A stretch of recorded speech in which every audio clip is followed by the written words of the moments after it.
Muri rya minsi Yezu yabwiye abigishwa biwe ati uko data yankunze niko naje nyene n'abakunze, nimugume mu rukundo rwanje, nimwazigama amabwirizwa yanje muzoguma mu rukundo rwanje, nkuko naje nyene nazigamye amabwirizwa ya data nkaguma mu rukundo rwiwe. Ndababwiye ivyo kugira ngo akanyamuneza kanje kabe muri mwebwe bwite, maze akanyamuneza kanyu kuzure. Dushimagize iyi nkuru nziza ya Kristo.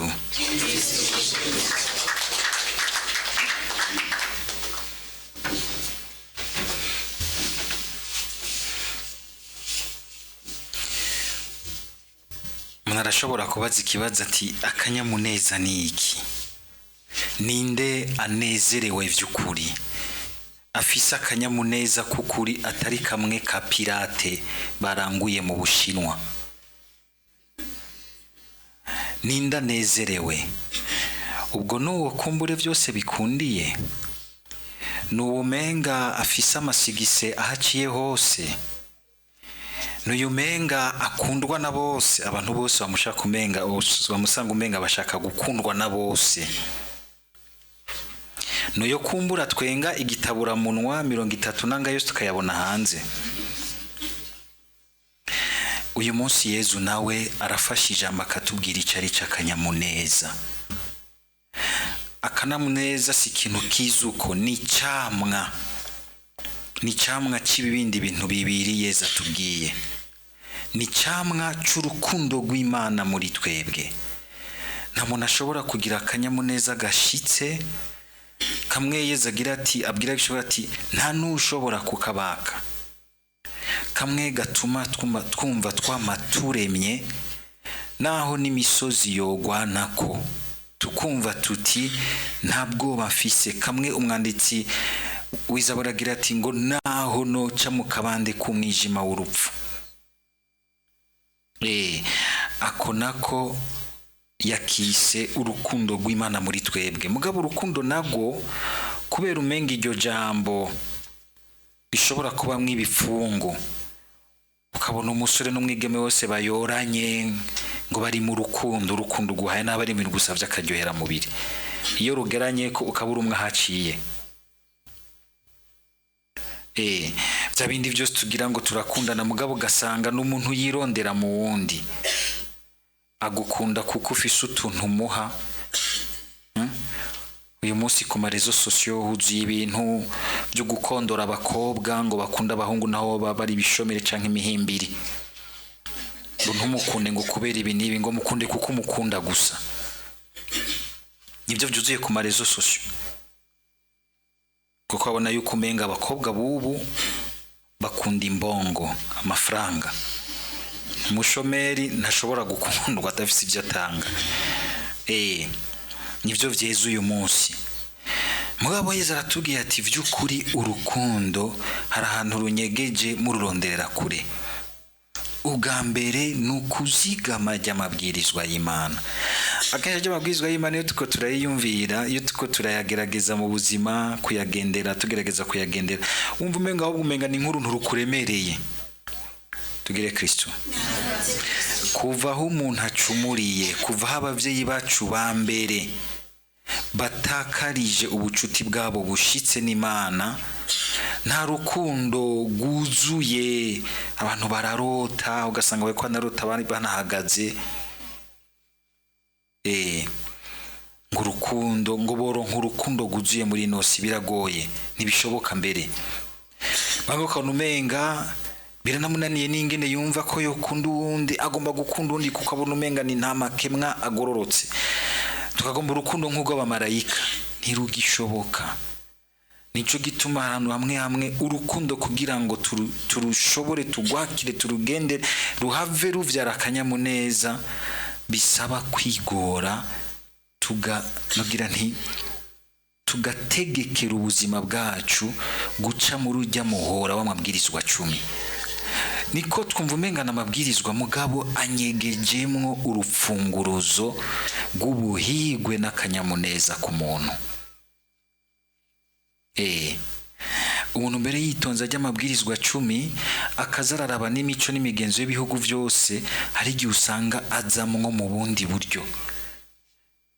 Iyo nzira ukamenga Imana yarayinyegeje mu mutima w'umuntu, nubwo kenshi akunze guca twagwa n'ibintu by'ibishobisho yiyumvamo, atabikishije muri ako kayungiro keza ko kumviriza hariya mu ndiba z'umutima wiwe n'umuzirikanyi wiwe icyo Imana ishaka. Amabwirizwa y'Imana rero turumva yuko umenga kubera ko bavuze amabwirizwa yose tuyisi iryo zina, twumva umenga ni ikintu kiremereye, ni ikintu kidutegekeye hanze. Oya, nibanga rinyegeje ry'ingene Imana yaremye umuntu, Imana ikamufasha kugira ngo ntazimagirike, aronderera ubuhigwe n'akanyamuneza kure y'inzira yoroshe iri hafi, ajya amabwirizwa 10.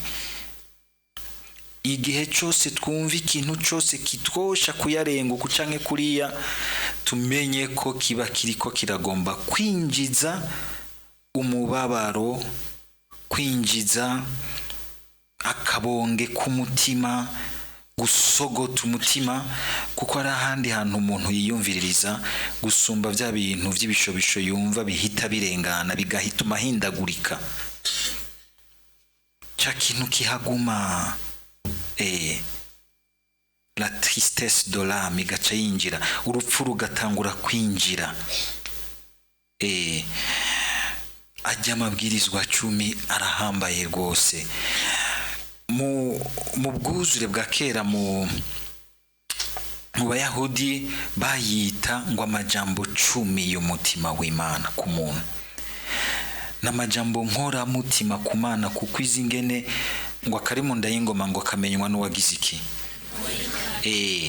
Kuko Imana irazi ingene yaremye umuntu, nubwo bishika ukabona abantu menga turaparanganye, turatanguye guhitanisha ibintu byose twiyumvamwo, ibintu byose isi yadutsemwo, ibikwezwe n'amashetani, ntimenye ko ari amashetani ariko arabakoresha byose, ugasanga bariko bavyita ngo n'umwidegemvyo wabo. Ndashobora no gukoresha ibyo nshaka byose, ubuzima bwanje n'umubiri wanje ni gwanje, n'umwidegemvyo wanje.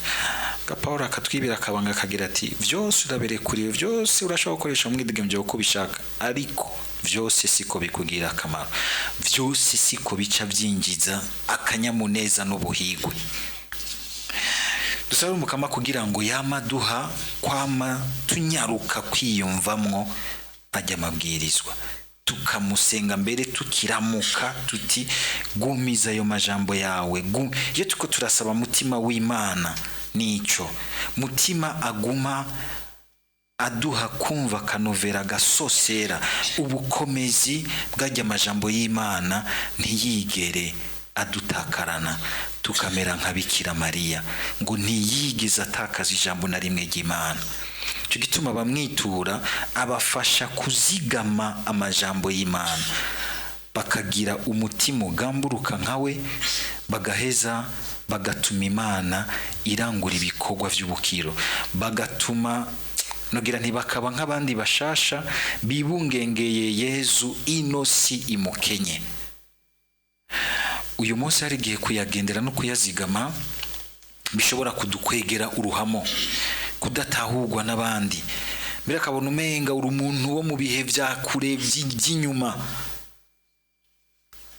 Umuntu agaca agira ati wait and see, reka tubihe umwanya, uzobona ingene ubwo busazi bwawe aho buzogushikana.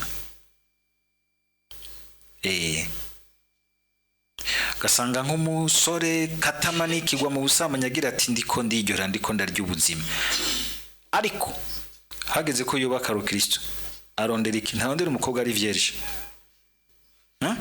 ugaja kurondera katamanikirwa nkawe cyangwa muri abandi bose yonona. Murumva ico gihushana? Haraho murambwiye none wewe ushaka umuvyeje warabononye warabamaze, uzomukura hehe? Ugasanga umuntu yavaguye mu kigega ca leta, yarivye amadolari arayatwara muri berbe, turabuze nayo kugura ibitoro, agaca agenda kubitsa umuntu ati ntuzunyibe, ahejeje kwiba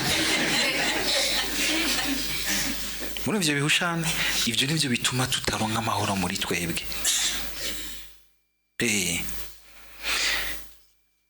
Ivyo nivyo tuza gusaba umukama kugira ngo aze aradukiza, murajya amajambo yiwe atuzigame.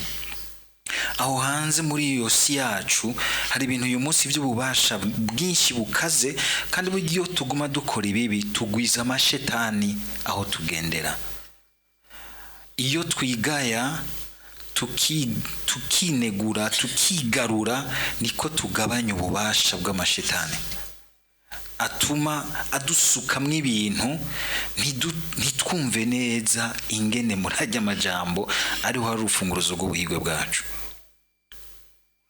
N'ubuhigwe bwanditswe mu gihe, si bimwe by'uburyohe biguciyemwo akanya gato bigaca bihera, bigaca umenga ukorokeye mu kabonge k'umutima, ukumva umenga urashishwe. Oya, bikakuzigamira akanyamuneza kaguherekeza gushitsa imbere y'Imana, kakandi nyene kagupfuka no mu mwanya wo gucikana uva muri ubuzima, ukumva uti simpfuye ndinjiye mu buzima, kuko nagumanye n'ingingo n'ibanga ry'ubuzima, kuko nta handi binyegeje, ni mu rukundo rw'Imana rwiserurira murajya amajambo 10. Umukama dushoboze kuyagenderamwo, kuyabamwo, gufashanya kuyatahura. Kweza aratubwira ati ngo harahiriwe ngo umuntu azoyakora, ngo akigisha n'abandi kuyakora, ngo ariko haragowe uzoyarenga akigisha abandi kugira nkawe, ngo azogigwa uwanyuma mu bwami bw'Imana. Umukama dukomeze ayo majambo 10 y'Imana yame atugarukamwo nk'akanyamuneza kacu, nk'akanovera k'ubuzima bwacu, nk'ubukomezi budukingira muri buno buzima. Amen.